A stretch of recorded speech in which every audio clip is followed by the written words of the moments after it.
എല്ലാവർക്കും നമസ്കാരം.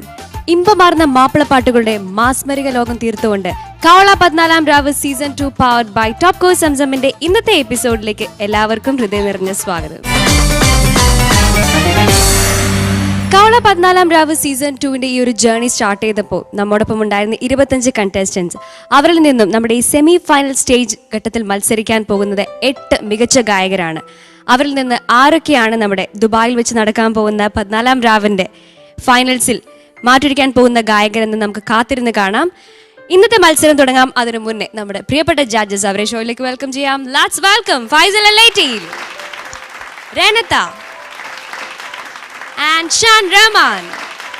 ഇനി നമുക്ക് നമ്മുടെ പ്രിയപ്പെട്ട ഓർക്കസ്ട്ര മെമ്പേഴ്സിനെ സ്വാഗതം ചെയ്യാം. Let's welcome dum.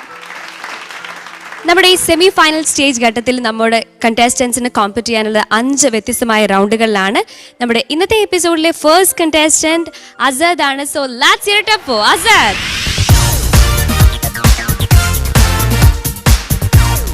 അസദ്, ആ കോൾഡ് ഇപ്പോഴും ഉണ്ടോ അസദ്? ഉണ്ടല്ലേ? അയ്യോ, എന്ത് ചെയ്യും നമ്മള്?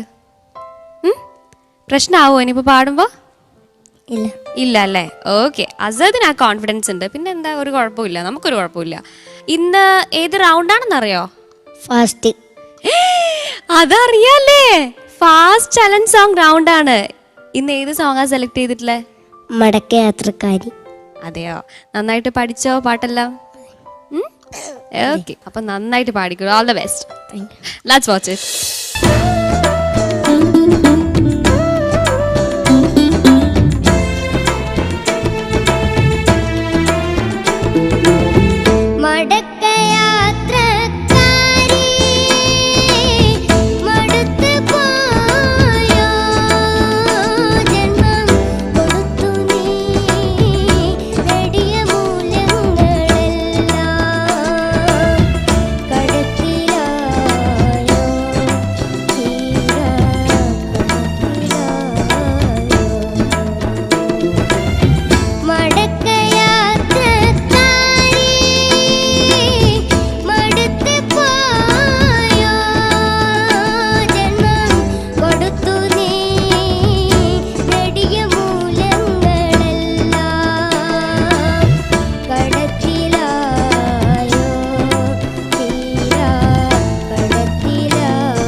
അസദ്, എന്താ ഞാൻ പറയാ? എന്താ ഞാൻ പറയണം? ഇഷ്ടമായി എന്ന് പറയണോ ഇഷ്ടമല്ല എന്ന് പറഞ്ഞോ? അറിയില്ല. ഇഷ്ടായി, എല്ലാവർക്കും ഇഷ്ടമായി കാണും. അസദിന്റെ പാട്ട് കേൾക്കാൻ എത്ര പേരിങ്ങനെ വെയിറ്റ് ചെയ്തിരിക്കുന്നു. അപ്പൊ അവർക്ക് വേണ്ടി നല്ലൊരു ഗിഫ്റ്റ് അല്ലേ അസദ് കൊടുത്തേ? അസദിന് തീരെ വയ്യ അല്ലേ ശരിക്കും പറഞ്ഞാ?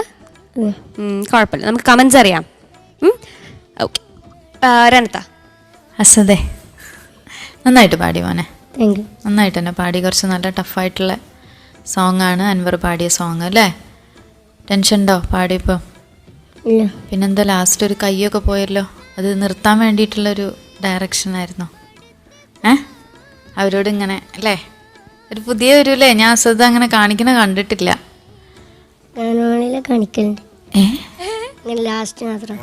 ഗാനമേളക്ക് കാണിക്കലുണ്ട് അല്ലേ? അത് ശരിയാ. നിർത്താൻ ഒരു നമ്മളായിട്ടൊരു ഇനിയിപ്പോൾ നിർത്തിയില്ലെങ്കിലോ അല്ലേ, അത് വിചാരിച്ചിട്ട് ഒന്ന് അങ്ങനെയൊക്കെ കാണിക്കും അല്ലേ, ഒന്നും കൂടെ എന്നൊക്കെ ഉള്ളത്, അങ്ങനെയൊക്കെ അല്ലേ? അത് നന്നായിട്ടുണ്ട് എന്തായാലും. ഇഷ്ടമായി കേട്ടോ എനിക്ക്, കാരണം ടെൻഷനൊന്നും ഇല്ലാന്ന് അപ്പം മനസ്സിലായി. ഇപ്പം ഈ ആ ഒരു ഗാനമേളൊക്കെ ആയിട്ട് കണക്ട് ചെയ്ത് പറഞ്ഞില്ല, അപ്പോൾ അത്ര കൂളാണല്ലേ ശരിക്ക്, കോൾഡ് പിടിച്ചാലും അല്ലേ? എന്തായാലും നന്നായിട്ട് തന്നെ പാടി. എനിക്ക് പല്ലവിയിൽ ആ ഒരു തുടക്കത്തിൻ്റെ ഒരു പ്രശ്നം, എന്നാലും അസദിൽ നിന്ന് നമ്മളിങ്ങനെ ഒരുപാട് പ്രതീക്ഷിക്കുക. അസദിൻ്റെ ആയിട്ടുള്ള കുറേ സംഗതികളൊക്കെ ഉണ്ട്. അപ്പം നമ്മളതിങ്ങനെ കേൾക്കാൻ തന്നെയാണ്. എനിക്ക് തോന്നുന്നു ഒരുപാട് പ്രേക്ഷകരും ഉണ്ട് അസദിന്, ഒരുപാട് ഫാൻസ് ഉണ്ട്. ഫാൻസ് എന്ന് പറയുമ്പോൾ മനസ്സിലായില്ലേ എന്താണ്? ആരാധകർ, അതെ, ഒരുപാടുണ്ട്. അപ്പോൾ അവരും ഇങ്ങനെ കേൾക്കും, കാരണം ഒരു സ്വന്തമായിട്ട് കുറച്ച് ഞാൻ പറഞ്ഞ പോലെ സംഗതികളൊക്കെ ഇങ്ങനെ വരും ആ തൊണ്ടയിൽ കൂടെ. അപ്പോൾ ഈ മൂക്കടപ്പിൻ്റെ ഒരു പ്രശ്നങ്ങൾ ഉണ്ടായിരുന്നുള്ളൂ, എന്നാലും അനുപല്ലവിയും ചരണമൊക്കെ നല്ല ആ റേഞ്ചിലൊക്കെ ഇങ്ങനെ ആ കറക്റ്റ് ആ പിച്ചിലൊക്കെ ഇങ്ങനെ പിടിച്ച് നന്നായിട്ട് തന്നെ പാടി കേട്ടോ. അപ്പം ഇനി ബാക്കിയുള്ള പാട്ടുകളൊക്കെ എത്ര മാർക്ക് കിട്ടി, അവിടെ എത്ര കിട്ടി എന്നൊന്നും ചോദിക്കാണ്ട് വേഗം നന്നായിട്ട് തന്നെ ഒന്ന് ശ്രദ്ധിക്കുക കേട്ടോ. Okay, thank you Renatha. ഷാൻസ്. അസദേ, നന്നായിട്ട് പാടി. നമ്മൾ സാധാരണ കോൾഡ് വരുമ്പോൾ നമ്മൾ എന്താ ചെയ്യാ അസദേ? കോൾഡ് എന്ന് പറഞ്ഞാൽ എന്താന്നാ? പടച്ചോനെ, ഈ ജലദോഷം, തുമ്മല്. ഇപ്പോൾ ഇന്നലെ അസദിന് ഇത് കഴിഞ്ഞ എപ്പിസോഡിൽ അസദ് പറഞ്ഞ പ്രശ്നങ്ങൾ ഒരു മനുഷ്യന് സാധാരണ രീതിയിൽ വരുമ്പോൾ എന്താണ് സാധാരണ ചെയ്യാ? ആശുപത്രിയിൽ പോകും അല്ലേ? അല്ലാണ്ട് മഴയത്ത് ഹെലികോപ്റ്ററും കൊണ്ട് കളിക്കുക? ഇല്ല. ഇല്ലാന്ന് പറഞ്ഞാൽ ആന്ന് പറഞ്ഞ എന്താ, ഞാൻ എന്ന് മാത്രമേ കേൾക്കുന്നുള്ളൂ. ഇല്ല, അതാണ്. അപ്പം ഞാനിന്ന് രാവിലെ വരുമ്പം കണ്ടതാണ്. ഇവന് സുഖമില്ല എന്നൊക്കെ എനിക്കറിയാം, പക്ഷെ ഇവൻ പുറത്ത് മഴയത്ത് ഒരു ഹെലികോപ്റ്റർ പറത്തിച്ച് ഇങ്ങനെ കളിക്കാം. മഴ ഉണ്ടായിരുന്നു, ഞാൻ അതുവഴിയാണല്ലോ വന്നത്. അത് എൻ്റെ മുകളിൽ മാത്രം മഴ പെയ്തൊന്നും അല്ലല്ലോ. അപ്പൊ അതൊക്കെ നമ്മൾ നോക്കണം, കാരണം പിന്നെ ഇതൊരു ചെറിയൊരു ശരീരമാണല്ലോ. അപ്പം പിന്നെ ഇതെല്ലാം നമ്മൾ നോക്കണം. എനിക്ക് അസദ് പാടിയതിൽ എനിക്ക് പല്ലവിയേക്കാളും ഇഷ്ടമായത് അനുപല്ലവി, ചരണം, അതൊക്കെയാണ്. നല്ല രസമുണ്ടായിരുന്നു. ഇതുപോലെ തന്നെ ഈ കോൾഡിൻ്റെ ഒരു പ്രശ്നം നമ്മൾ പല്ലവിയിൽ ഒക്കെ ശരിക്കും ഇങ്ങനെ എടുത്തറിയുന്നുണ്ട്, 2-3 സ്ഥലത്തൊക്കെ ശരിക്കും അറിഞ്ഞ്. അപ്പോൾ അതൊക്കെ ഒഴിവാക്കണമെങ്കിൽ നമ്മൾ ആദ്യം ഹെലികോപ്റ്റർ ഒഴിവാക്കണം, മഴ ഒഴിവാക്കണം, ഈ സംഭവങ്ങളൊക്കെ നമ്മൾ ഒഴിവാക്കണം. മനസ്സിലായില്ല? നമ്മൾ സെമിഫൈനലാണ്, കുട്ടിക്കളിയല്ല. മനസ്സിലായില്ല? മാർക്ക് കുറഞ്ഞു കഴിഞ്ഞാൽ പിന്നെ പുറത്ത് പോയി കഴിഞ്ഞിട്ട് ഈ ഹെലികോപ്റ്റർ ഒന്നും ഉണ്ടാവില്ല. മനസ്സിലായില്ലേ? അപ്പം ഇനിയും നല്ല നല്ല ഹെലികോപ്റ്റർ വാങ്ങിക്കണമെങ്കിൽ നമുക്ക് നല്ല നല്ല മാർക്ക് വാങ്ങിക്കണം, നമുക്ക് ഫൈനൽസിന് ദുബായിൽ പോകണം. മനസ്സിലായില്ലേ? അപ്പം അതൊക്കെ ഒന്ന് കെയർ ചെയ്യുക കേട്ടോ. ഒരു ചെറിയ ശരീരമായതുകൊണ്ടാണ് ഞാനിത് പറയുന്നത്. നമ്മളെല്ലാം മുകളിൽ പിന്നെ മഴ നനഞ്ഞു കഴിഞ്ഞാൽ ഉള്ളിലെത്തണമെങ്കിൽ കുറച്ച് സമയം എടുക്കും, ഇത് വേഗം എത്തും. മനസ്സിലായില്ലേ? അപ്പം അത് ഒക്കെ ഒന്ന് നോക്കാം കേട്ടോ, സീരിയസ് ആവാം കുറച്ചുകൂടെ. ഓക്കെ, താങ്ക് യു ഷാൻസ്. ഫൈസൽ മാഷെ. അസദിന് ഈ അടുത്ത കാലത്ത് ഒരു അവാർഡ് കിട്ടിയില്ലേ ബാംഗ്ലൂരിൽ നിന്ന് അല്ലേ? എന്നിട്ട് ആ സ്റ്റേജിൽ ഒരു അപകടം പറ്റിയെന്ന് പറഞ്ഞു. എന്താ അപകടം പറ്റിയേ? മുറി പറ്റിയോ? എടുത്തു വെച്ചപ്പോ എന്ത് തട്ടി? അവാർഡ് തട്ടിയോ? മാഷെ, അവാർഡ് എങ്ങനെ തട്ടി?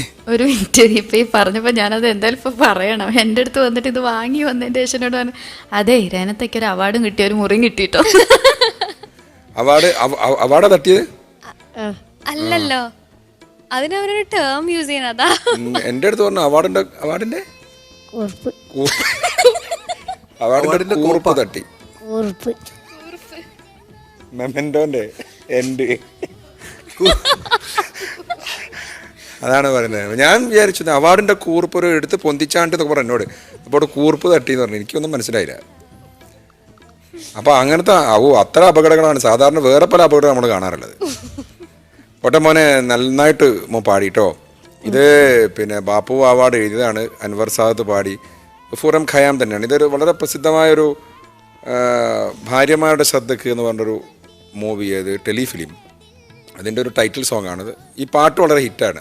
കാരണം അൻവർ തന്നെ പല വേദിയിലും പാടുന്നത് ഞാൻ കേട്ടിട്ടുണ്ട്. ഏതായാലും മോന് നല്ലൊരു സെലക്ഷനാണ്. ഞാനിങ്ങനെ ആലോചിക്കുകയാണ്, ഇതൊക്കെയാണ് അസദിൻ്റെ സെലക്ഷൻ. ഇപ്പോൾ ഫാസ്റ്റ് റൗണ്ടിലൊക്കെ മാപ്പിളപ്പാട്ടിൻ്റെ സ്ഥിരം കുറേ ഫാസ്റ്റ് നമ്പേഴ്സ് ഉണ്ട്, അതൊക്കെ ഒഴിവാക്കിയിട്ട് വളരെ റിസ്ക്കായ ഒരു പാട്ട്. ഞാൻ മോൻ പാടുമ്പോൾ ഈ കോൾഡാന്നൊക്കെ പറഞ്ഞപ്പോൾ ശരിക്കും പേടിച്ചിരുന്നു. പക്ഷേ ഗംഭീരമായിട്ട് തന്നെ മോൻ പാടി കേട്ടോ. ഈ ഒരു സെലക്ഷനാണ് മോൻ്റെ കാര്യത്തിൽ മോൻ്റെ ഏറ്റവും വലിയ വിജയം എന്ന് എനിക്ക് തോന്നുന്നു. ഓക്കെ മോൻ. അസദ്, അപ്പൊ കമന്റ്സ് ഒക്കെ അറിഞ്ഞു. അപ്പൊ അവാർഡിന്റെ കാര്യം എപ്പോഴാണ് ചെലവ്? നാളെ. നാളെയോ? ആ, നാളെ ഞാൻ വീട്ടിലേക്ക് അങ്ങ് വരും. എന്തൊക്കെയാ എനിക്ക് തരാ? അവാർഡിന്റെ ആ കൂർപ്പ് കൊണ്ട് എനിക്ക് കുത്തുവോ? കുത്തു വെച്ചോ എനിക്ക്? ഇല്ലല്ലോ. ലിറ്റിൽ മാസ്റ്റർ അവാർഡ് കിട്ടീനല്ലേ? എവിടുന്നായിരുന്നു?